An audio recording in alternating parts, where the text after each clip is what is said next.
Hello guys and welcome back. So guys आज का बहुत इंटरेस्टिंग टॉपिक है, आप लोगों ने टॉपिक देख ही लिया है। आज का टॉपिक है टेनिस एल्बो।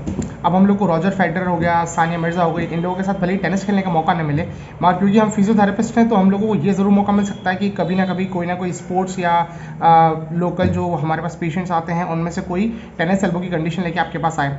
अब टेनिस एल्बो की कंडीशन असल में है क्या? पहले लोगों को लगता था कि राइटर्स क्रैम्प है, यानी कि हम जब कभी भी पेन पकड़ के लिखते हैं तो हम लोग उस चीज़ को बहुत ज़्यादा अच्छी तरीके से ग्रिप करते हैं, और ग्रिप करने की वजह से हमारा जो रिस्ट रहता है ये एक्सटेंशन में भी रहता है जब हम लिखना चालू करते हैं। तो पहले राइटर्स क्रैम्प समझते थे, फिर उसके बाद पता चला कि टेनिस में जो प्लेयर्स हैं उन लोगों को भी ये पेन आने लग गया। और ये पेन कहाँ आता है? पर्टिकुलरली ये पेन आता है लेटरल साइड पर। लेटरल साइड पे, यानी कि जब आप हाथ को सामने की तरफ रखेंगे तो आपके बाहर का जो कोना है ये अपने यहाँ पर एल्बो का, इसकी तरफ पेन आता है। और इस पेन के साथ होता क्या क्या है कि पेन तो रहेगा ही, साथ साथ में अगर वहाँ पे छुआ जाएगा तो टेंडरनेस भी रहेगी। टेंडरनेस का मतलब रहता है कि अगर आप वहाँ छूते हैं तो आपको दर्द होता है। पहले लोगों को लग रहा था कि ये टेनिस एल्बो सिर्फ टेनिस के प्लेयर्स में होता है, मगर आप लोगों ने एक बहुत अच्छे क्रिकेटर का नाम भी सुना ही होगा जिनको टेनिस एल्बो हुआ था। जी हाँ, आप बिल्कुल सही सोच रहे हैं, वो है सचिन तेंदुलकर। और सचिन तेंदुलकर को असल में इस चीज़ का क्रेडिट देना चाहिए कि उन्होंने टेनिस एल्बो जैसी कंडीशन को बहुत उठाया और फिजियोथेरेपी प्रोफेशन को भी ये एडवांसमेंट दिखाया है कि भाई फिजियोथेरेपिस्ट कितने अच्छे से ये टेनिस एल्बो की कंडीशन को ट्रीट करते हैं। अब इसके आगे हम लोग जल्दी जल्दी से देख लेते हैं कि टेनिस एल्बो किन किन लोगों में हो सकता है। टेनिस एल्बो 75% केसेस में लेटरल एपिकॉन्डाइल पे होता है, यानी कि साइड में जो हमारा एल्बो होता है राइट हैंड का या लेफ्ट हैंड का, उसके बाहर की तरफ हो सकता है। इसके साथ साथ आजकल, पहले तो ये टेनिस एल्बो सिर्फ टेनिस के प्लेयर्स में, क्रिकेटर्स में देखने को मिला या जो स्टूडेंट्स हैं उन लोगों में देखने को मिला, मगर अभी इसके लोकल केसेस कैसे और आने लगे हैं। आजकल जो लोग कंप्यूटर पे वर्क कर रहे हैं वो लोग रिस्ट एक्सटेंशन में रख के वर्क करते हैं, टाइप करते हैं, तो आजकल कंप्यूटर के जो लोग भी काम करते हैं उनके अंदर देखने को मिल रहा है। जो हमारे घर में हाउस वाइफ्स होती हैं वो लोग कपड़ों को निचोड़ती हैं बहुत ज़्यादा ज़ोर से ग्रिप करके करती हैं, तो आजकल हाउस वाइफ्स के अंदर ये देखने को मिल रहा है। या जो लोग ओवर हेडेड एक्टिविटी करते हैं, अपने कंधे के ऊपर या सर के ऊपर एक्टिविटीज़ करते हैं, या जिन लोगों को बहुत ज़्यादा कुछ भी स्क्रूइंग का काम है, कुछ भी स्क्रू कसना है या बहुत ज़्यादा कसने का काम है, वो लोग टाइट पकड़ के करते हैं, तो भी यहाँ पर हम लोगों को पेन होने लग जाता है। ये सब कुछ आज हम लोगों को टेनिस एल्बो में देखने के लिए मिलने लग गया है। अब जो हमारा इसका कॉज है, वो कॉज में दो चार ऐसे कॉजेज हैं जो हो सकते हैं, तो मैं वो जल्दी जल्दी बता देता हूँ। सबसे पहले तो एपिकॉन्डालाइटिस, यानी कि जो हमारा लेटरल एपिकॉन्डाइल होता है उसके अंदर इन्फ्लेमेशन हो जाना, जिसकी वजह से जो वहाँ पे मसल्स होती हैं एक्सटेंसर कार्पा, रेडियलिस लॉन्गस और ब्रेविस, उनमें इन्फ्लेमेशन हो सकता है, जिसका एक कारण हो सकता है कि टेनिस एल्बो आपको हो जाए।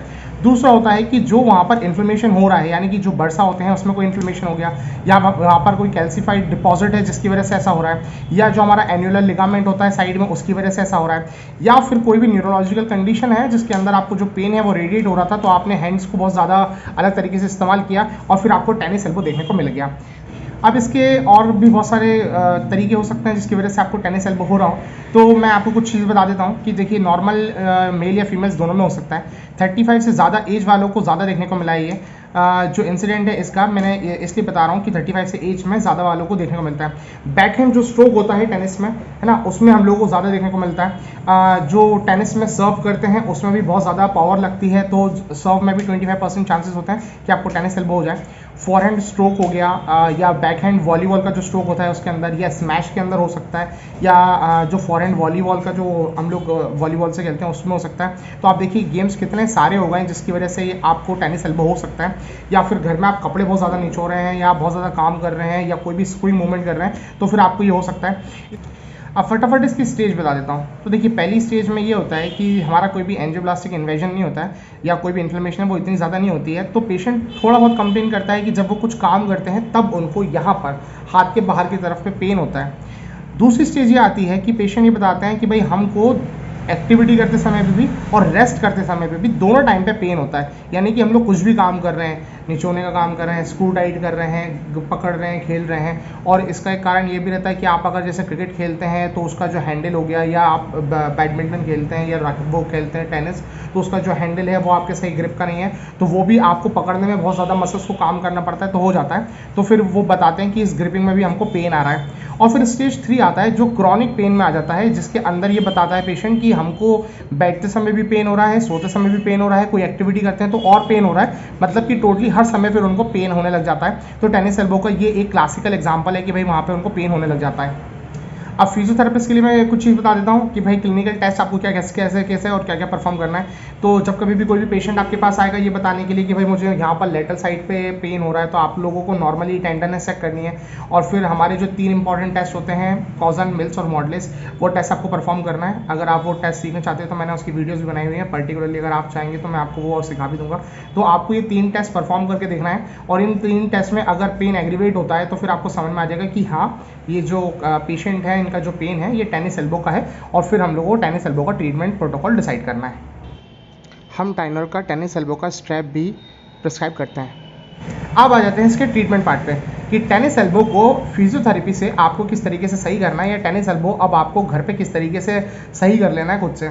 तो सबसे पहले तो देखिए, जब टेनिस एल्बो हुआ है तो जो हमारी मसल्स हैं वो ऑलरेडी वहाँ पर वीक हो जाती हैं, तो आप आइसिंग कर सकते हैं। अगर ये एक्यूट केस है, क्रॉनिक केस है तो आप इसके अंदर हीट अप्लाई कर सकते हैं। फिर आपको सबसे पहले कोशिश करनी है कि आप इसको रेस्ट दें। जैसे ही आप रेस्ट देंगे तो हमारी मसल्स को अपने आप हील होने का समय मिलता है, तो आपको रेस्ट प्रोवाइड करना है, आइसिंग करनी है अगर एक्यूट केस है तो, अगर क्रॉनिक केस है तो आपको हीट थेरेपी अप्लाई करनी है।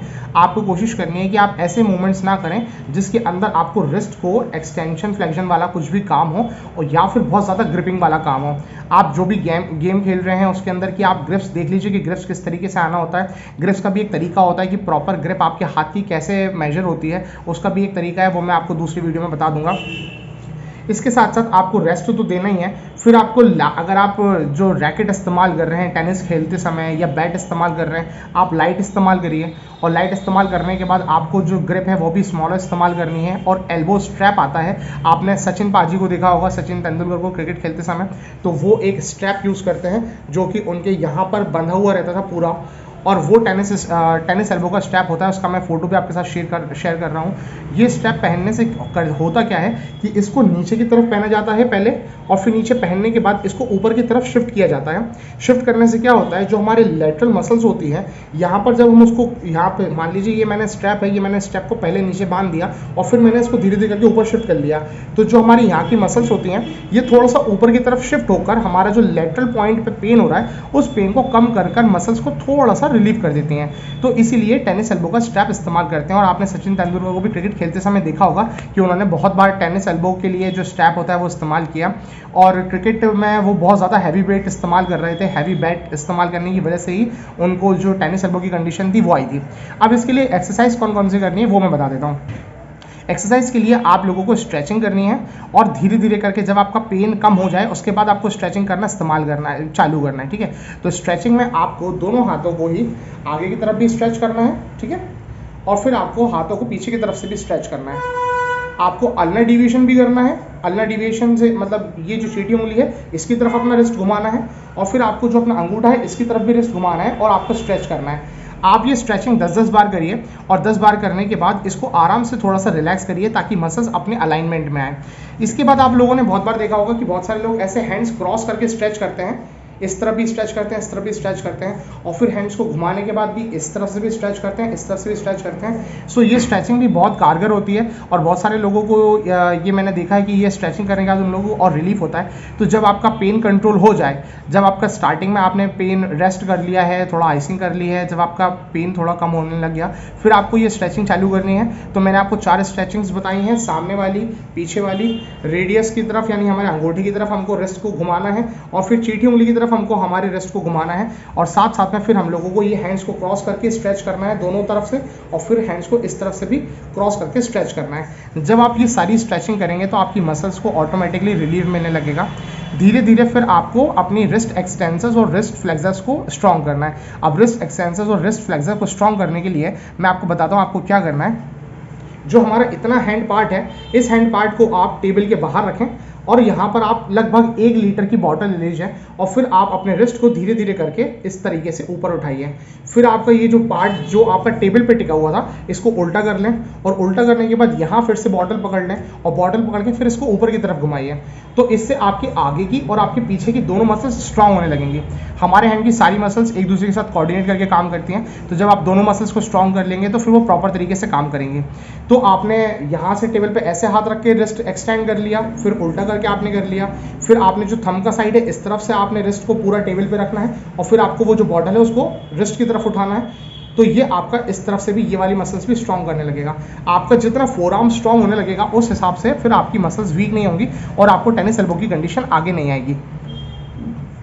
सो गाइज ये था बेसिक कि टेनिस एल्बो किस तरीके से हो सकता है, किस किस को हो सकता है और टेनिस एल्बो की क्या क्या एक्सरसाइजेज हैं। अगर आपको इस तरीके का कोई भी पेन है और अगर आप मैनेज नहीं कर पा रहे हैं तो ये वीडियो आपके लिए बहुत कारगर है, आपके लिए बहुत हेल्पफुल है। और अगर इसके बाद भी आपको कुछ भी डाउट रहता है तो आप मुझसे कमेंट सेक्शन में पूछ सकते हैं, आप मुझे कॉल कर सकते हैं। मेरा ऑनलाइन कंसल्टेशन फ्री है, यानी कि टेलीफोनिक कन्वर्सेशन कोई भी अगर मुझसे लेता है तो वो ऑल ओवर इंडिया या वर्ल्ड में कोई भी मुझे कहीं से भी कोई भी क्वेरी के लिए कॉल वगैरह आएगा तो वो मैं ऑनलाइन कंसल्टेशन फ्री देता हूँ और आप मुझसे इस चीज़ के बारे में पूछ सकते हैं। और भी इससे छोटी छोटी चीज़ों से रिलेटेड मैं वीडियोस आगे भी बनाऊंगा और बहुत सारी वीडियोस मेरे चैनल पे भी डली हुई हैं, तो आप वो भी जाके चेकआउट करिए। जो स्टूडेंट्स हैं उनके लिए बहुत सारे टेस्ट MMTs वगैरह की वीडियो डली हुई हैं, तो आप लोग वो भी चेक करिए। और गाइज इस वीडियो को जितने भी लोग जो लोग भी इसको बहुत ज़रूरतमंद समझते हैं या किसी के लिए ज़रूरी है या जो हाउस वाइफ्स हैं जिनको भी इस तरीके की कोई भी प्रॉब्लम हो रही है, तो आप उन लोगों से ये वीडियो शेयर करिए और इस वीडियो को लाइक करिए, जितना हो सकता है शेयर करिए और मेरे चैनल को सब्सक्राइब करिए। Thank you.